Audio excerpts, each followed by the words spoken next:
Good evening, everyone, and welcome to today's daily quiz presented to you by BYJU'S Exam Prep IAS. So, we'll start with our first question over here. Which of these statements are true? Western disturbances originate in Caspian or Mediterranean Sea. They are categorized as extratropical storms. So we have taken this question because according to a news article, capital region of Delhi, it has witnessed its first rainfall this winter. Now this winter rainfall in India, which is non-monsoonal, it is caused due to western disturbances which come to India from either Mediterranean region or Caspian Sea region, and they are transported here by jet streams. Now, this non-monsoonal rainfall that happens in the winter season, it only happens in the northwestern part of India and not the entire region of India.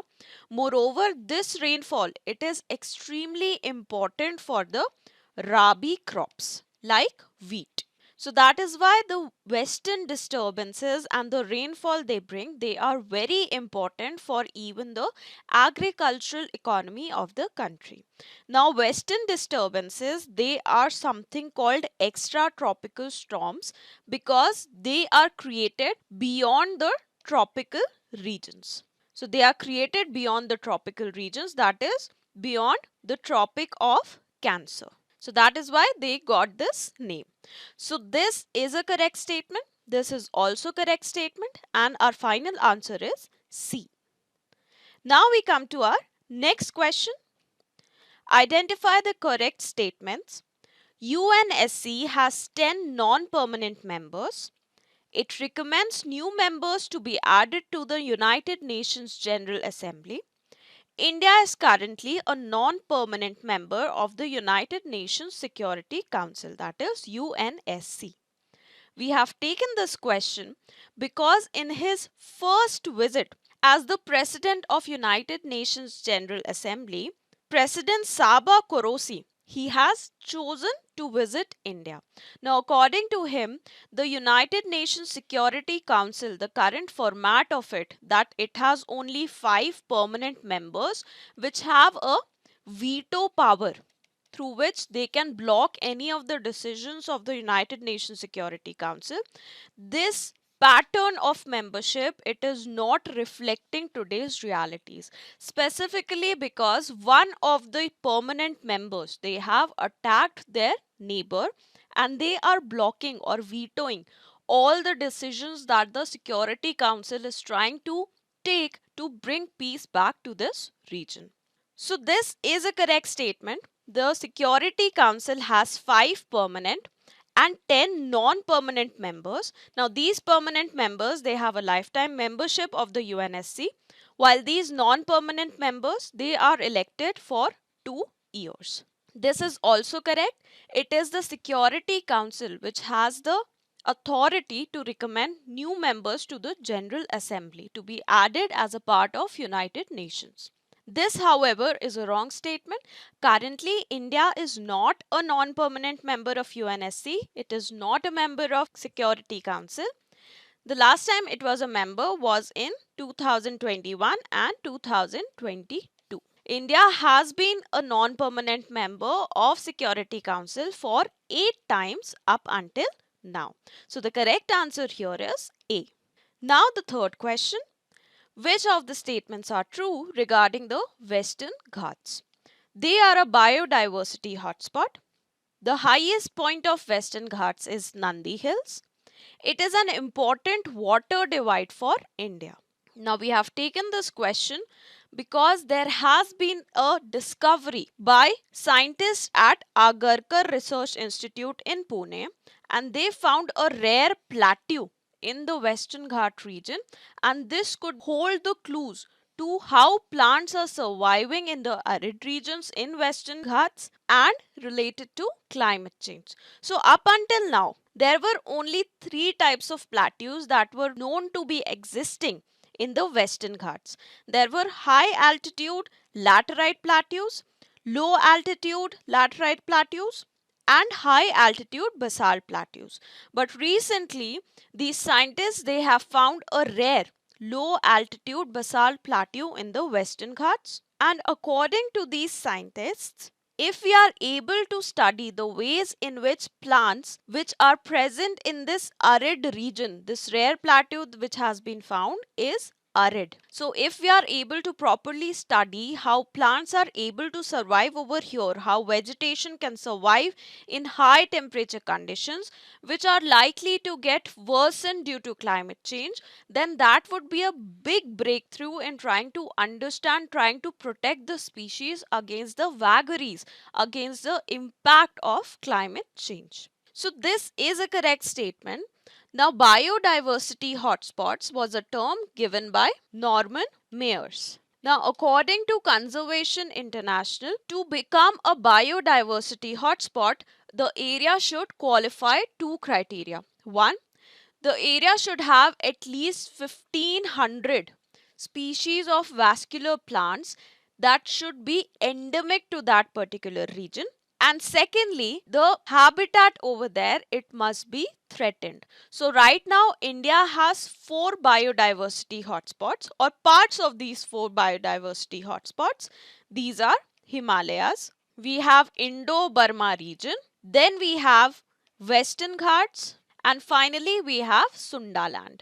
Sundaland is Southeast Asian biodiversity hotspot, and from India, the group of Nicobar Islands, they are a part of Sundaland. So this is a correct statement. This is a wrong statement. The highest point of Western Ghats is Anai Muri Hills, which is a part of the Cardamom Hills. Nandi Hills are also a part of Western Ghats, but they are located in the state of Karnataka. This is a correct statement because of their height. The Western Ghats they act as a water divide for India. Some of the rivers they flow to the eastern side and some of the rivers they flow to the western side. There are no rivers that cross from the western to the eastern side when it comes to Western Ghats. So yes, it is a very important water divide for India. So the correct answer here is C. Now the fourth question. Which of these statements are not true? Gandhiji came back to India from South Africa in January 1915. He was instrumental in founding the Indian National Congress. He first demonstrated his system of satyagrah during the Ahmedabad mill strike.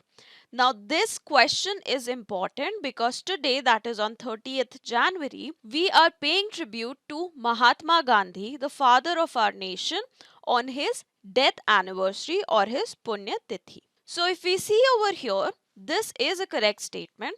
On the request of another great leader of Indian national movement, that is Gopal Krishna Gokhale, Gandhi ji he returned back to India in January 1915 after playing a very big role in South Africa with regards to discrimination that the Indians were facing in that country by the white rulers. However, these two statements they are incorrect. Why? Because he was not instrumental in founding of the Indian National Congress. In fact, he was very instrumental in founding of the Natal Indian Congress in South Africa in the year 1894. When the Indian National Congress was founded, that is in 1885, Gandhiji was not involved in this.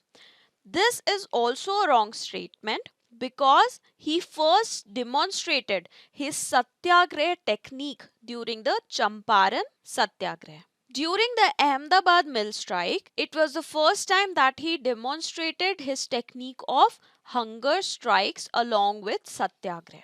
So this is a wrong statement and your correct answer here is B. Now we come to the PYQ which was asked in the year 2020.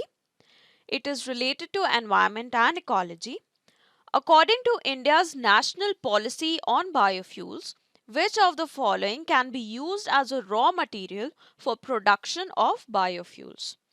Cassava, damaged wheat grains, groundnut seeds, horse gram, rotten potatoes, and sugar beet. Now, according to the National Policy on Biofuels, which was released in the year 2018, bioethanol, which is kind of a biofuel, it can be produced using either sugar containing materials or starch containing materials. However, in India, for protection of food security along with achieving fuel security, the policy has decided to allow the use of certain food items for creation of these biofuels. Now, these food items include sugar containing materials like sugarcane, sugar beet, and sweet sorghum, starch containing materials like corn, cassava, rotten potatoes, algae, and damaged food grains like broken rice, broken wheat, which are unfit for human consumption. So, here the correct answer for us is A, that is cassava, damaged wheat grains, rotten potatoes, and sugar beet. They can be used for the production of bioethanol, which is a kind of a biofuel. Now we come to the fact of the day. The fact of the day is related to the All India Survey on Higher Education. Now, this survey is conducted every year by the Ministry of Education and it started way back in the year 2011. So, it tries to survey the higher educational institutes, that is, the institutes for tertiary education. Now, according to the latest report of AISHE, the enrollment levels in the higher education in India, they have increased, and for the first time ever the number of enrolled people, it has gone beyond the figure of 4 crores. Compared to the previous AISHE, there has been an increase of 7.5% when it comes to the number of enrollments. Even for females, the enrollment has increased and it has gone beyond 2 crore mark, which is an increase of 13 lakh from the 2019-20 levels. With regards to SC, ST and OBC students, a type of enrollment which is very important for India when it comes to our inclusivity and affirmative action, the enrollments, they have increased in a tremendous manner. The enrollment in distance education courses, which allow you to take courses sitting at home itself, that has also increased, and there is a speculation that this increase is because of the COVID pandemic and increase in interest among the people to study from their hometowns itself. The number of universities and the number of colleges have also increased in this past 1 year. And very importantly, the gender parity index in the higher education, it has improved from 1 in 2017-18 to 1.05 in 2020-21. When it comes to the faculty members, there also this gender parity has improved, and the total number of faculty or teaching members, they have also increased in past 1 year. So that is all about this higher education survey done by the Ministry of Education. And with that, we come to an end to our daily quiz. I hope you were able to understand all the facts and all the concepts discussed over here. So do not forget to like the video, share it and subscribe to our channel for your daily dose of current affairs. So thank you very much and have an amazing day ahead.